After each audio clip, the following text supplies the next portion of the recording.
Hello, welcome to Civil Sapiens connecting wisely with learners. तो आज के इस लेक्चर में हम लोग एंटरप्रेन्योरशिप डेवलपमेंट के बारे में पढ़ने वाले हैं।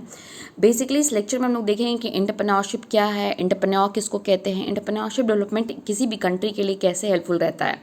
तो entrepreneurship is the key indicator of the economic development of a country. तो किसी भी कंट्री की आर्थिक व्यवस्था कैसी है इसके बारे में एंटरप्रेन्योरशिप बताता है। अनएम्प्लॉयमेंट जो है वो एविल है to the society and entrepreneur is the way to avoid the evil.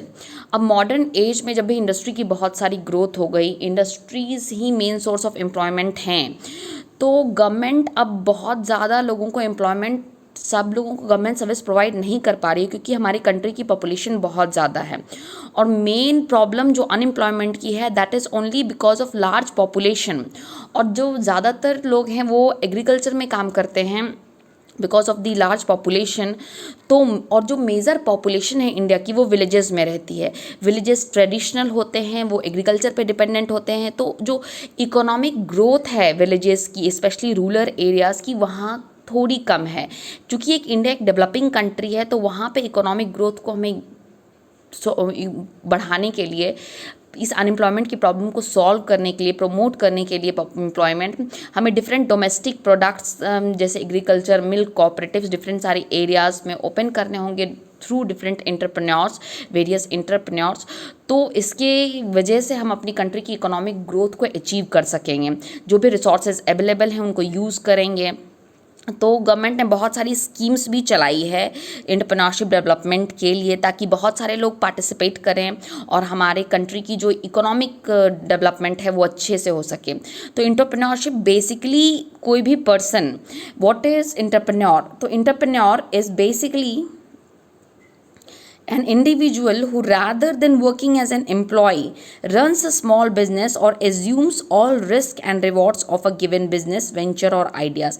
कोई भी इंडिविजुअल जो खुद की कोई भी कंपनी सेटअप करना चाहता है, स्टार्ट करना चाहता है, वो किसी के अंडर में एम्प्लॉय ना होकर वो खुद का काम करना चाहता है, और जो भी उस काम करने से जो भी उसे फ़ायदा होगा, जो भी नुकसान होगा, वो खुद वो उठाएगा। तो ऐसे बिजनेस वेंचर आइडियाज़ को या ऐसे सर्विसेज को जो वो ऑफ़र करेगा, ऐसे लोगों को, इंडिविजुअल्स को हम लोग एंटरप्रेन्योर बोलते हैं।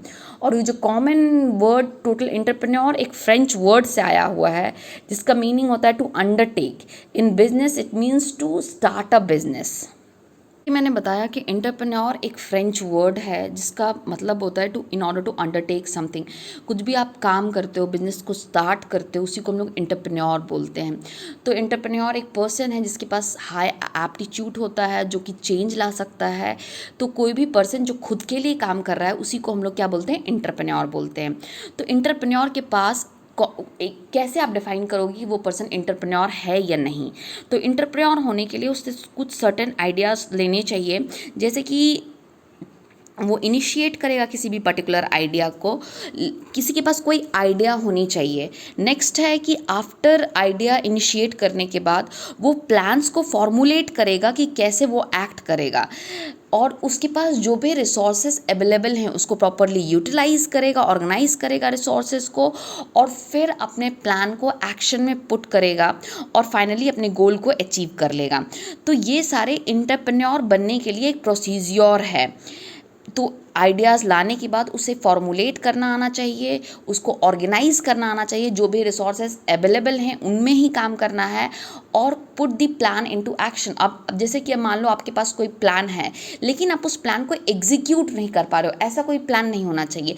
आप अगर प्लान रखते हो, you are properly executing that plan in order to achieve your goal. So that is we are talking about entrepreneur. तो अगर कोई पर्सन है जो अपनी आइडियाज़ को रखता है, प्लस साथ साथ अपने आइडियाज़ को, अपने रिसोर्स से, आसपास के जितने सारे रिसोर्सेज है सबको यूज़ करते हुए अपने एक्शन को पुट ऑन करता है, प्लान करता है, पुट करता है और अपनी गोल को अचीव करता है, वैसे पर्सन को ही हम लोग एंटरप्रेन्योर बोलते हैं। तो एंटरप्रेन्योर और बेसिकली जो वेज एम्प्लॉयमेंट है, दोनों में फ़र्क होता है। जैसे कि आप अगर जब कैरियर ऑप्शन को स्टार्ट कर रहे हो, इन that case you can go for entrepreneurship, you can go for veg employment. Veg employment का क्या होता है कि उसकी स्कोप काफ़ी लिमिटेड रहती है। मीन्स क्या, अगर आप किसी के अंडर काम कर रहे हो तो आपको एक लिमिटेड स्कोप जगह दी जाती है, आपको उसी में काम करना होता है। लेकिन जब आप एंटरप्रेन्योर हो, आप खुद काम कर रहे हो, यानी कि खुद का आपका बिजनेस है, तो आपकी जो स्कोप होती है वो अनलिमिटेड हो जाती है। आप जिस एरिया में चाहते हो उस एरिया में काम कर सकते हो।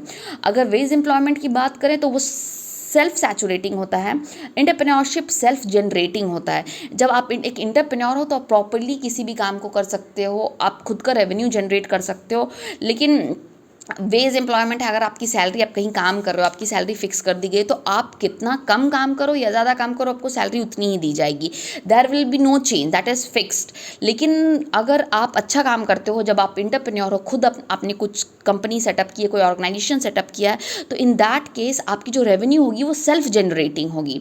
Next we are talking about wage employment में क्या होता है कि जो रूटीन टाइप वर्क होता है, लेकिन आप एंटरप्रेन्योरशिप में क्रिएटिव वर्क कर सकते हो। और वेज एम्प्लॉयमेंट में आपकी फिक्स सैलरी होती है, यहाँ पे जैसा कि मैंने बताया आपकी प्रोग्रेसिव सैलरी होती है। यहाँ पे वेज एम्प्लॉयमेंट में आप एक एम्प्लॉई हो और एंटरप्रेन्योरशिप में आप एम्प्लॉयर होते हो, आप अपने अंडर में बहुत सारे लोगों को काम करा रहे होते हो। तो this is the basic difference between veg employment and entrepreneur.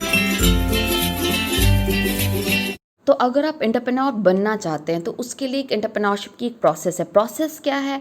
इसमें सबसे पहले आपके पास अगर कोई आइडिया है तो उस आइडिया को आप पेपर पे जॉट डाउन करोगे, यानी कि idealisation, that is first of all कोई भी आइडिया आपके दिमाग में है तो आप उसको आइडिया को अपने पेपर पे जॉट डाउन करोगे। फिर उस आइडिया को विजुलाइज करोगे कि आप विजुलाइज कर पा रहे हो या नहीं। विजुलाइजेशन इज़ वेरी इंपॉर्टेंट, क्योंकि आइडिया को एग्जीक्यूट करने के लिए आपको आइडिया को विजुलाइज करना बहुत ज़रूरी होता है। Next we are verbalisation. Verbalisation क्या होता है? यानी कि आपके पास अगर कोई आइडिया है तो आप उस बारे में किसी से बात कर रहे हो।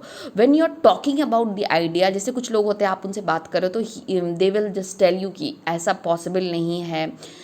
तो that is why you should talk about your idea, like you should verbalise your ideas, लेकिन people can give you feedback.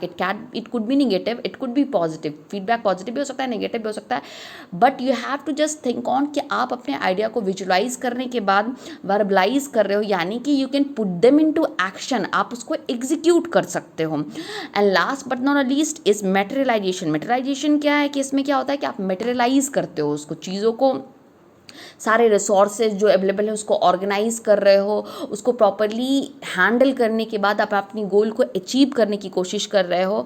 So that is the total entrepreneurship process. इसके बाद हम लोग देखेंगे कि क्या क्या क्वालिटीज़ होनी चाहिए एंटरप्रेन्योर में जो इम्पॉर्टेंट है, ताकि आप अपने वेंचर में, आप कोई भी अपना आइडिया एग्जीक्यूट करने जा रहे हो, कोई भी स्टार्टअप करने जा रहे हो, किसी भी बिजनेस को सेटअप कर रहे हो, तो इन दैट केस आप अपनी क्वालिटीज़ क्या क्या होनी चाहिए ताकि आप अपने बिजनेस वेंचर में सक्सेसफुल हो सको। तो वो सारी क्वालिटीज़ के बारे में आइए हम लोग देखते हैं। क्वालिटीज़ होनी चाहिए एंटरप्रेन्योर में। एंटरप्रेन्योर सबसे first of all he must be और ही और she must be a good planner. उसको प्लानिंग करने अच्छे से आना चाहिए, मतलब आपको कब कौन सा काम कैसे करना है, इन सारी चीज़ों के बारे में से आइडिया होना चाहिए। Next we are talking about analysis of situation. Situation को एनालाइज करना अच्छे से आना चाहिए, मतलब वो सिचुएशन को कैसे एनालाइज करेगा, मतलब at what time what action he has to take, in which direction, at what point, right time right approach is very much required. Next आता है he must be a decision maker. Decision maker is very important. Like मान लो कि आपने cloth का store या boutique open किया है।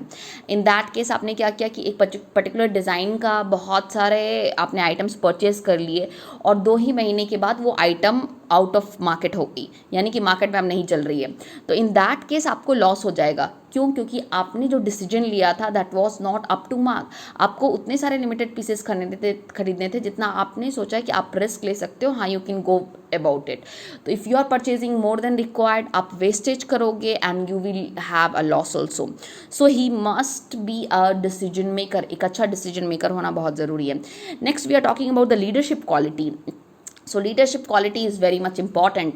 सो it is not about declaring someone leader. आप किसी को लीडर बना दे रहे हो और वो लीडर बन जा रहा है, ऐसा नहीं होता है। लीडर वो होता है जो सारे लोगों को, जिसके साथ भी काम कर रहा है, सब लोगों को साथ ला के एक साथ इकट्ठे होकर के वो किसी भी प्लान को एग्जीक्यूट कर ले रहे हैं और अपनी गोल तक अचीव करते हैं, वैसे लोगों को ही हम लोग लीडर बोलते हैं। जस्ट डिक्लेयरिंग समवन कि हाँ यू आर गोइंग, जस्ट आप अगर रूडली किसी से आप लीडर हो, यू जस्ट डिक्लेयर हमसेल्फ कि आप लीडर हो और आप रूडली सबसे बात कर रहे हो, you are trying to make them execute the plan, that is not going to happen, because you have to be very lenient, you have to be very cordial with your coordinates, तब जाकर आप किसी भी plan को execute कर पाओगे। Next we are talking about he must be a effective motivator and that is very much required. आप किसी भी ऑर्गेनाइजेशन में काम करते हो, किसी भी जगह काम करते हो, तो आप वेरी मच चाहते हो कि आप जो इस बॉस के अंडर में काम कर रहे हो या फिर आप खुद का ऑर्गेनाइजेशन सेटअप कर रहे हो, तो भी आपको इफेक्टिव मोटिवेटर होना पड़ेगा। Motivator is very important because at every point of time you need कि आप अपने कलीग्स, अपने कोऑर्डिनेट्स को मोटिवेट करो ताकि वो प्रॉपर डायरेक्शन में अच्छे से काम करें और आपकी गोल को अचीव करने में हेल्प करें। तो in that case at from time to time you have to keep on motivating. Next we are going with the qualities, तो उसमें नेक्स्ट आता है हमारा गुड कम्युनिकेटर। जो भी एंटरप्रेन्योर है, अगर आप बिजनेस को सेटअप कर रहे हो तो आपको एक गुड कम्युनिकेटर होना पड़ेगा। Good communicator is like what you want to convey, आप क्या कहना चाह रहे हो उनको, मतलब किस टाइप की कम्युनिकेशन आपकी होनी चाहिए। A good communication, healthy communication, कि जो आप बोल रहे हो आपके सामने वाले पर्सन वही समझ रहे हैं, जो आप कहना चाह रहे हो वही समझ रहे हैं। अदरवाइज मान लो आप किसी काम को करवाना चाहते हो किसी पर्टिकुलर पर्सन से, किसी पर्टिकुलर डोमेन में, तो आपने उसको इंस्ट्रक्शन दिया, अगर वो प्रॉपरली इंस्ट्रक्शन को नहीं फॉलो कर पा रहा है, if your way of communication is not okay, in that case he is not going to execute the plan. और जब आप प्लान को एग्जीक्यूट नहीं कर पाओगे तो अपनी गोल को अचीव नहीं कर पाओगे। In that case you need to be a good communicator. Next we are he must be forward looking. अब forward looking in the sense कि आपको आगे का देखना है। You don't have to be like आप हमेशा पीछे की बात कर रहे हो। मान लो पीछे किसी ने गलती कर दी, आप काम कर रहे थे, आपके अंडर में बहुत सारे लोग काम कर रहे होते हैं, अब उसने एक गलती कर दी, तो इट इज़ नॉट रिक्वायर्ड कि आप बार बार उसी गलती को उस इंसान को बार बार बताओ। इससे क्या होता है कि सामने वाला इंसान थोड़ा डीमोरलाइज हो जाता है और वो प्रॉपरली काम नहीं कर पाता है। Once a mistake committed, okay, so you should explain to him कि वाई दैट मिस्टेक हैपेंड, क्यों ऐसा हो गया, एंड आप उसको बता दो कि one time it is okay, और फिर उसको समझा के आप रहने दोगे। बार बार उसकी मिस्टेक को उसको काउंट नहीं कर पाओगे, आप आगे की ओर देखोगे, means you will be just seeing कि वो आगे कितना अच्छा काम कर रहा है।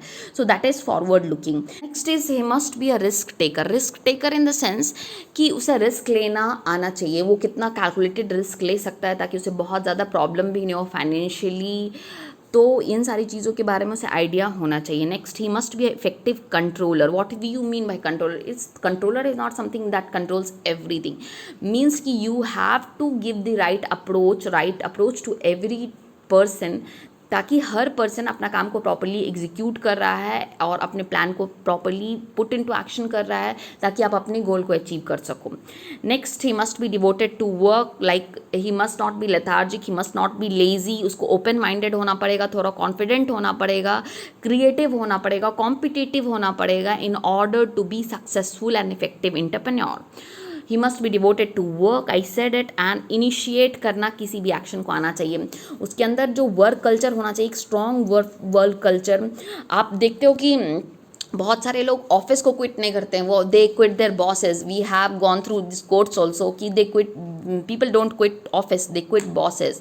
लाइक आप अगर कोई पर्सन अगर बहुत ज़्यादा रूड है या फिर he doesn't know how to talk properly, you cannot work under him. It's like impossible, him or her. So in that case you have to be very gentle and bit strict and disciplinarian, ताकि आप अपने properly अपने plan को execute करवा सको।